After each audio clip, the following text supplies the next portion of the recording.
I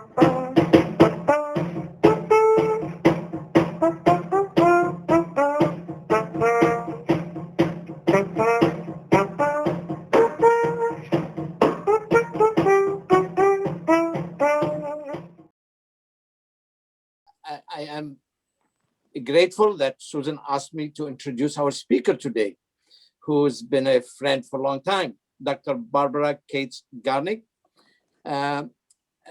You know, if I want to read her resume, I will not be able to give her time to speak today. So I'm going to sum it up. There's a couple of things that I felt they're important, and I took them from Steve's email to the club. Dr. Barbara Kates-Garnick held the office of Under Secretary of Energy under both the two governors, Bill Weld, who I had the pleasure to know him when he was a governor, and I like him very much, and Default Patrick. Dr. Garnick specializes in the energy transition and offshore wind. Currently, she is a professor at the Fletcher School of Tufts University. And I can say that I've known Dr. Garnick for years, and I've always,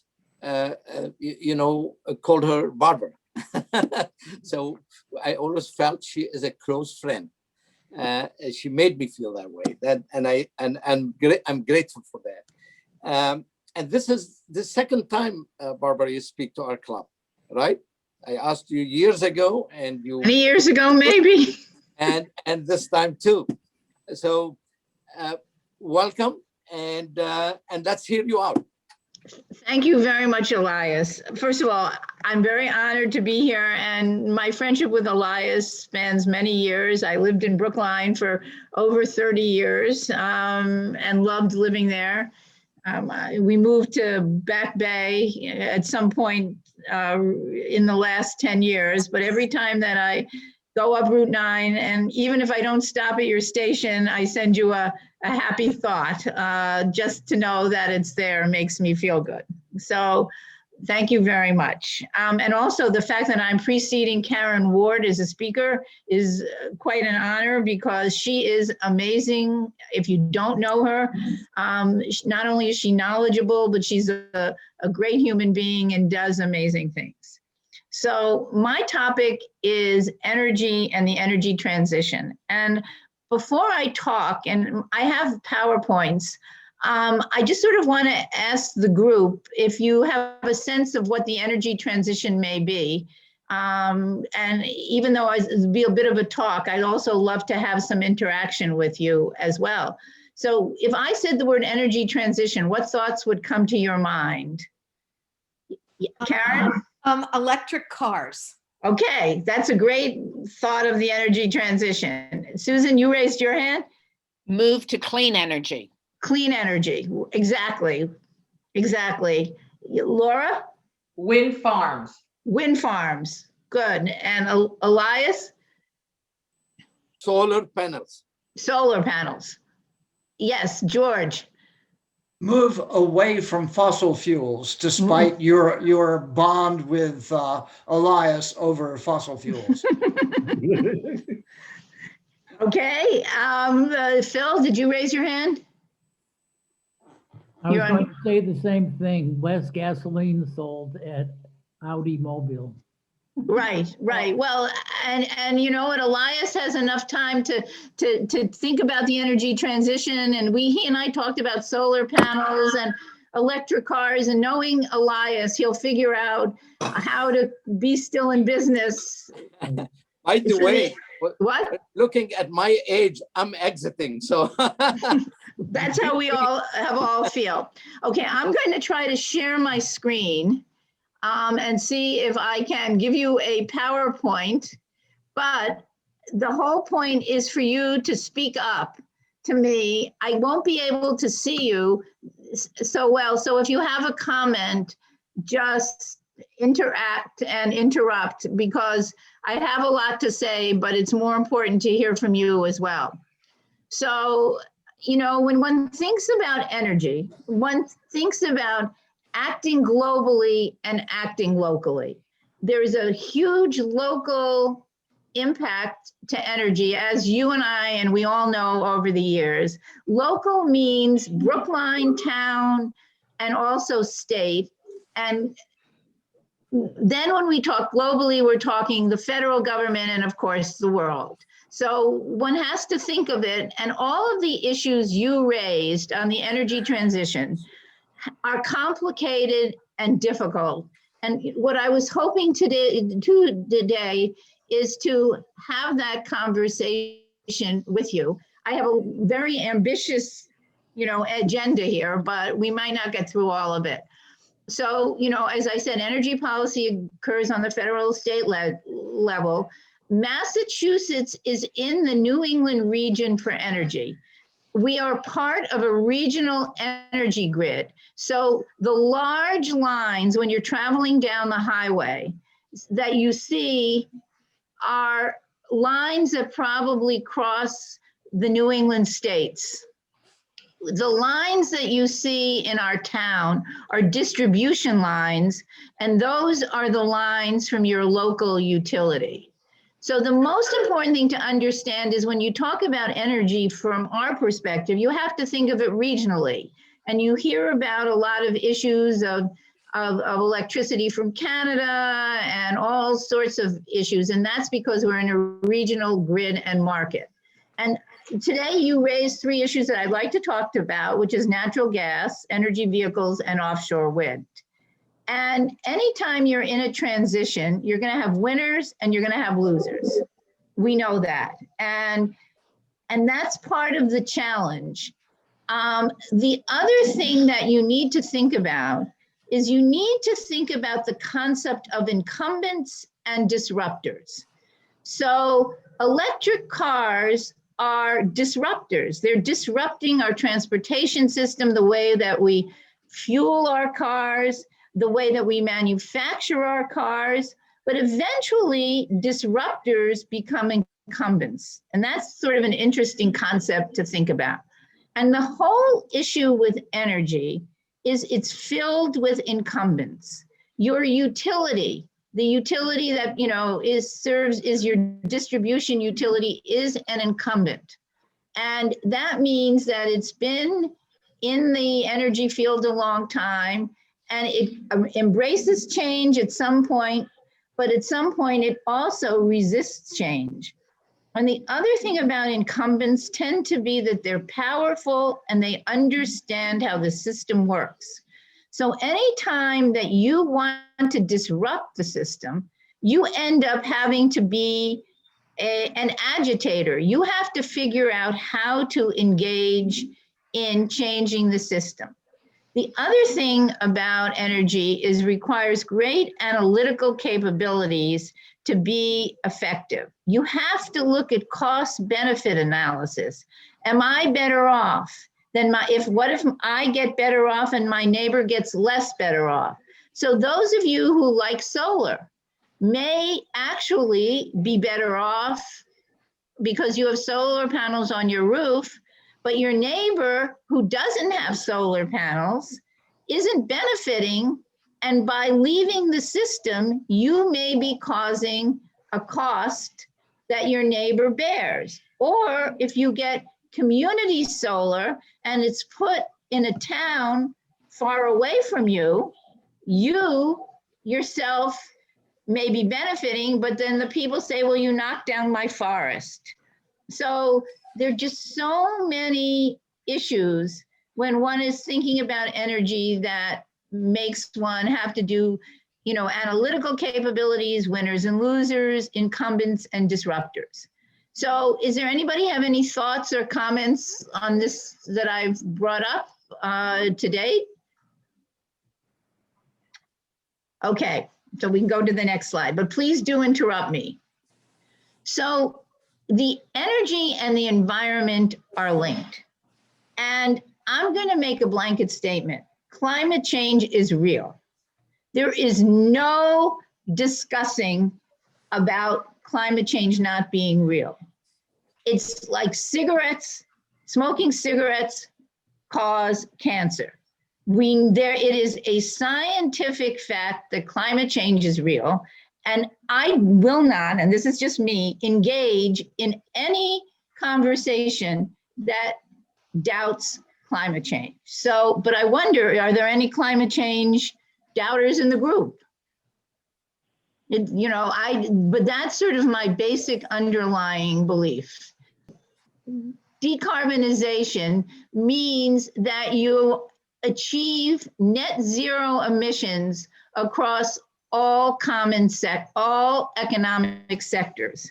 And the important thing about the concept of net zero is that it's something that we have to achieve, and it's going to take time, and we should set a timeline to achieve it. And in Massachusetts, we have been working on this issue since about 2008, when we passed two very important laws, the Global Solution Act and also the Green Community Act.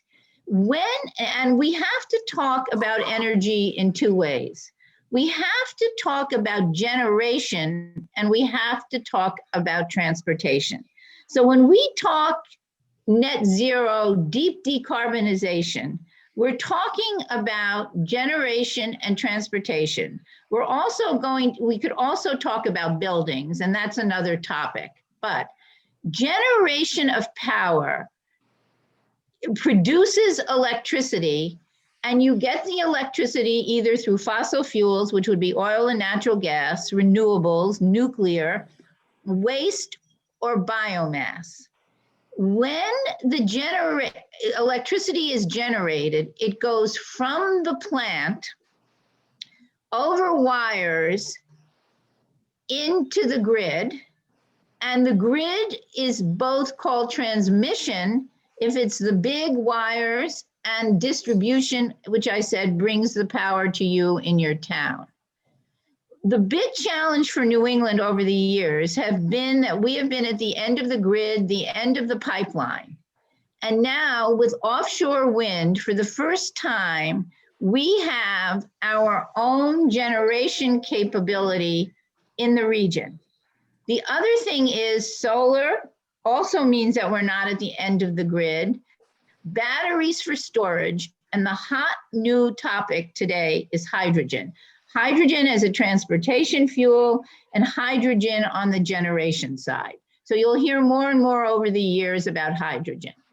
Transportation accounts for over 40% of the current greenhouse gas emissions in New England. And it is really now the focus of where we need to make change in the energy transition. So here is this show. This is a very interesting slide, because when we talk about generation or electricity, we see that we are highly dependent today on natural gas. That is the greatest distribution, that is the greatest generation fuel right now. On some days, we can be up to 60% dependent on natural gas in generating plants. Now, I'm not talking generating heating, I'm talking generation of electricity. And you see that renewables, as much as we like them, are like 9 or 10% of our generation. So this is an important thing to know. And in New England, we have very little coal. And we only use oil on the coldest days of the year because it can be stored at plants that have dual fuel capability. And as I said, we live in a region, and our region is also very driven to be clean. So we're not in the Midwest, we're in clean New England, where every state has some goal of carbon reduction that's very intense. So we have to work together with the other states. Now, the big change is transportation. And this is something that Elias probably is very aware of, and he could give us more information on how this new transportation climate initiative is going to be implemented. And actually, I would be very interested to hear how he gets his gasoline and what the distribution of it is. So after I just described this initiative, he could probably give us some information. So 3 states and Washington, D.C. have agreed to focus on cutting down on greenhouse gas emissions in the motor vehicle industry. And they have created a system that is going to happen at the wholesale level, that is a cap where we are going to cap the amount of emissions coming from gasoline, okay? And it is going, the money that we get from this cap, okay, because if somebody violates the cap, they're going to have to pay to pollute. We're going to use for clean transportation, EVs, and a whole series of, I should have said, not school bus, a whole series of transportation and equity components. And this is going to be operationalized at the supply and distribution point as the trucks that come to Elias's mobile station. Could you tell us a little bit about how you get your gasoline and how this could work? You know, because when the big trucks come to your station, where are they coming from and who runs them and who owns them? Usually big oil companies owns the storage of the gasoline, and they have them stored in big tanks in East Boston. You're going on Route 1, you probably have seen them. Now, what's important really, when the truck is dropping off the gasoline in the ground, how does it work? There is a vapor control valve that they created. So when gasoline is dropped in the tank, vapor don't escape to the air. It got absorbed into a separate tank. They put underground, and somehow it recovers to be back to the storage, big storage tanks we have underground, and then transferring that from the tanks underground to the pumps. They have what it's called a vapor recovery system. In the old times when we were pumping gas in your car, vapor would escape to the air, to the system. And you could see it on a clear day, was sunny, clear day, you could see it swiveling around. Now that doesn't happen because the pump have a suction fan that will suck back the vapor to the tanks. And also the cars are designed in a way that they have electronic valves. So at any time gasoline is going in, that valve get activated and vapor goes into a canister that is, if you look under the car, it's under the trunk of the car. So the point is that we have pollution measures in place, but now as a society, Massachusetts has said it's not enough. And we now are going to put on the transportation sector an additional cost, which is going to get passed on to us, the consumer. So we have to make a cost benefit analysis of whether we want to pay more money for this additional pollution, and we're going to set up a system on how this is going to work. Now, you may say Massachusetts gas will be more expensive, so I'm going to buy my gas in a state like New Hampshire, which may not have signed on to this. So there are a whole series of winners and losers in energy, and this is part of the energy transition, and you just need to be aware that these are choices and decisions that we make over time. So another thing that has happened to Elias's business is that we have banned or the new internal combustion or ICE vehicles in 2035. Now, this actually goes along with the new Biden administration plan that GM and all of the other car manufacturers have made a decision that they're going to no longer sell gasoline-driven cars and trucks in 2035. So obviously, our society is changing to EVs. Now, in Massachusetts, that's a good thing because, as I said, the electricity is relatively green. In a state like Ohio, you have to figure out what the trade-off is because they may be using coal. So then, you know, again, there are all these calculations that have to happen. We have to figure out how to deal with range anxiety, which means we're going to have more charging structures. Elias told me that he feels most people are going to be charging at their homes, which is great. You'll be charging at night when energy is cheaper. But again, we have a lot of things to figure out about public charging, off-peak charging, who runs things. Then if we're going to electrify the T and the T buses, we get into a whole new set of questions. So this energy transition in EVs is messy. It's not going to be smooth. And we have to think a lot about how we do it. The other thing that, as I said, is energy is federal. Energy is global. And we just rejoined the Paris Accord.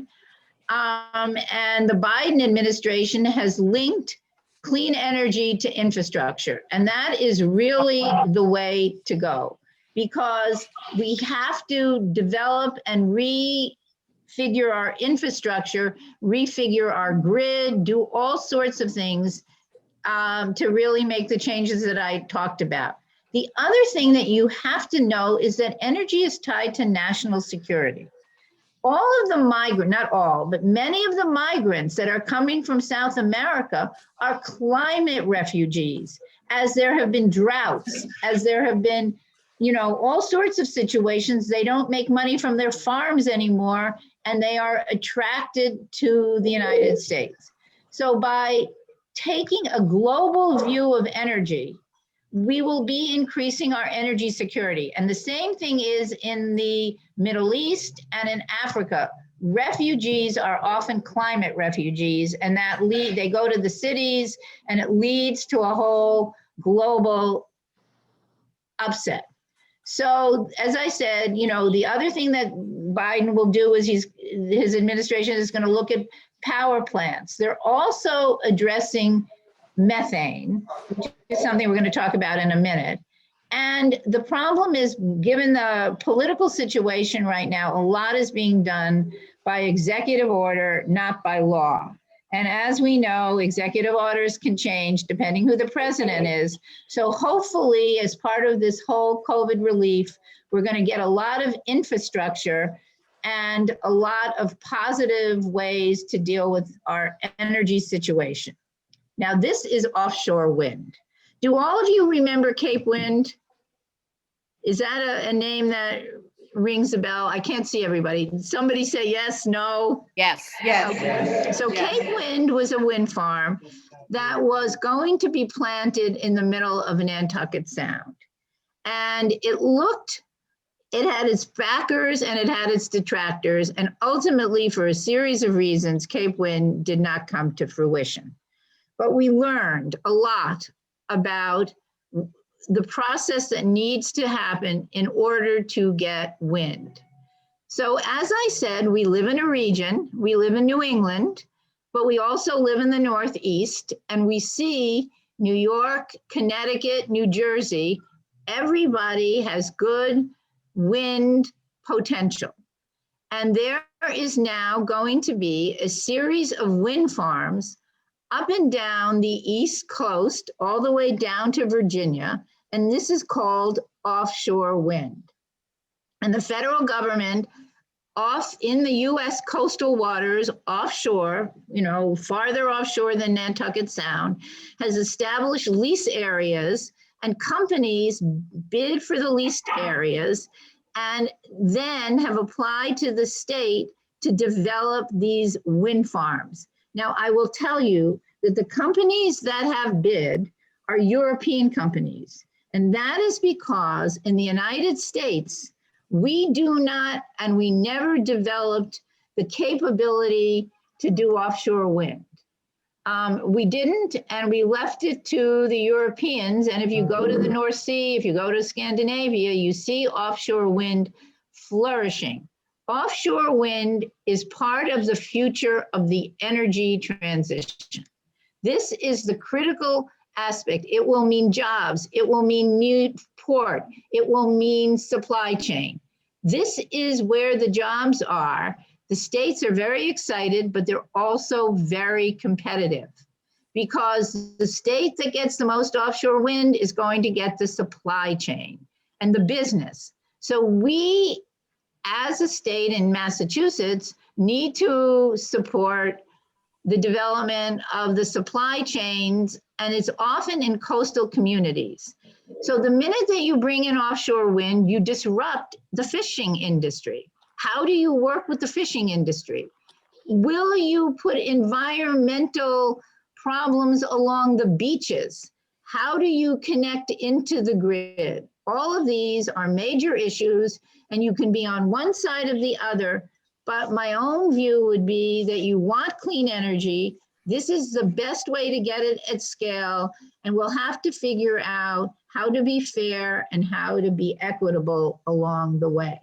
Now, these are the wind turbines, and I just want you to understand, these wind turbines are enormous. Actually, the largest one of the largest ones is produced by GE, which is actually good. It's an American manufacturer. It's mostly the Spaniards, the Brits, the Germans that have the market right now on these offshore wind. 13 to 15 megawatts is a huge amount of power coming from one windmill. The size of these blades are football field long. We are talking huge infrastructure. We can't even get them on a truck without deconstructing them.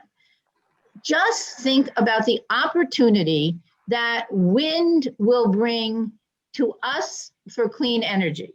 But as we know, the wind doesn't blow, the sun doesn't shine all the time. So we're going to have to deal with how we learn to store and everything else. But this is the energy transition at scale. Solar is nice. I like solar, but for this portion of the country, you're not going to get it to scale like wind. And the procurements are already out there. More are to come. But what you see is New York and New Jersey could eat our clock in Massachusetts because they are even more aggressive in getting offshore wind. So yes, we're in a region, but there's a huge amount of competition, and this is the future. So anyhow, I've spoken about offshore wind. There are a lot of infrastructure issues. Who pays, who gets hurt? Do we collaborate and cooperate, or do we compete? And then finally brings us to natural gas. So natural gas is a transition fuel. Methane is better, but it is not good. So when you burn natural gas in a power plant, it is a lot less producing of carbon than coal. In the generation, in the burning of natural gas, you are improving vis-a-vis coal, not vis-a-vis wind, but vis-a-vis coal. But methane is a heat trapper. So it is 80 times more effective as carbon in trapping heat. So the pipe, the gas leaks, the fracking, if you don't regulate them, that is where the methane comes out. Now, in New England, we have very old systems. And I have to tell you that I once was a gas utility executive, and I worked for Keyspan, which was the predecessor for National Grid. And I totally understand the implications of gas leaks. Totally understand it. To affect a change in a system as old as ours is very expensive. So I totally agree that we need to look at alternatives. And, it's a very complicated local issue. Methane, and then we have all the leaks from fracking. So if you look at the entire system, you'll say, well, why bet your house on natural gas when I told you that wind is in the future? All of these are really good points. The future also may be hydrogen. So in conclusion, I hope I've sort of given you a little bit of an overview of the energy transition and the issues, the big issues that we're going to face, that there are winners and losers, and our goal is to make more winners. The cities and towns are really important in this discussion and need to spend a lot of time thinking about it and our values and what we want to achieve, but also understanding that change is costly, that I said there are incumbents. Incumbents know how to play the system. And unless you're willing, it's often very hard to overcome their certain advantages.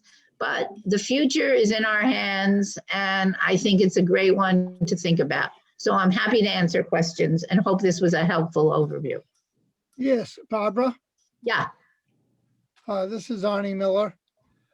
Excellent presentation, and thank you for your expertise and your clarity. My question goes back to climate change in general. mhm. I definitely believe that we have climate change.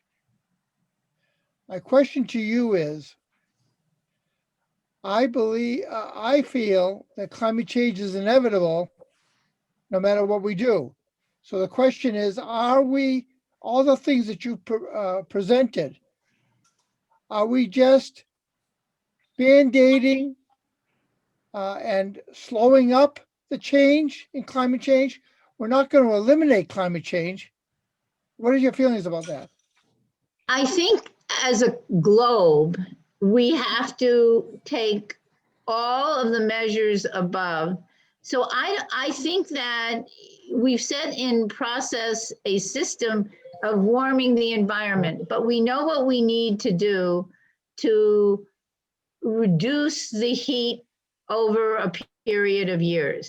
And we're in a very bad cycle, because as the environment warms up and the ice caps melt and the oceans don't absorb the heat, we get ourselves into this incredible cycle. And what I want to do is share this wonderful set of films that came out that explains climate change, but says that there are things we can do, and it's not an inevitable end for the planet. So I think that's how I look at it. There's bad cycles in place that we have exacerbated as a globe in our development, but that doesn't mean that we can't address. And this is the future of technology as well. We can get into carbon capture. We can get into all of these other technologies. At this moment, I don't think there's a magic bullet, but that we have to be willing to explore all sorts of issues. So I don't know if that answered the question, but I will share this amazing set of films that came out of an institute on Cape Cod called the Woodwell Institute that will really help answer that question as the scientists see it much better than I. I thank you. And will you email that to us? I will email that. Yes, I will email that, and it's a fabulous set of films. It will keep you enthralled. It won't be boring. And in this time of COVID, when you're home and can't find anything to watch, it's a great thing to watch. If I put my email in chat, will you send it to me or just send it? Well, I'll send it to everybody because everybody will enjoy it. It's really well done. Okay, thank you, Barbara. Okay, I will do that. I have a question. Sure. Noticeably absent from your presentation were nuclear fission, nuclear fusion, and hydropower. Could you please comment Sure. on those? Yes, so I personally believe that we need nuclear power for this energy transition. we know it has problems. And if you looked at the graph, you saw that in New England, nuclear still plays a role. So the safety of nuclear is an issue. I believe it can be dealt with safely. And if you sort of look at, I mean, you know, accidents have happened. I don't think Japan was representative of, you know, everything. That was also a tsunami, and they made all sorts of bad technical decisions. So I definitely believe in nuclear. Hydropower is, I've been to those big hydro plants in Canada when I was undersecretary. They are amazing. They, in order to build them, the Canadians did bad things to the native peoples. They eliminated, you know, they built huge reservoirs. The Chinese have done that as well. That being said, and again, you can argue aspects of the science. I will come back and tell you, I think it's relatively clean. The issue is transmission. Getting it from northern Canada and Canada into the United States, you have to build transmission.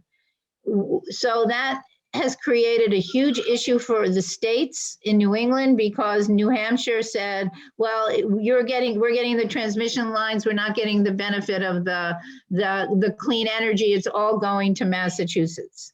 So guess what happened? Massachusetts just agreed to pay Maine for taking the line. So we are going to pay the citizens of Maine so that the power line, instead of coming through New Hampshire, it might come through a bit, but will really come through Maine, and Maine, which is really at the end of the pipeline, will benefit. So it's clean, it's all of the above. And what was the other fuel that I didn't talk about? Fusion. Fusion. I don't know enough about nuclear fusion to tell you on that one. Nobody does.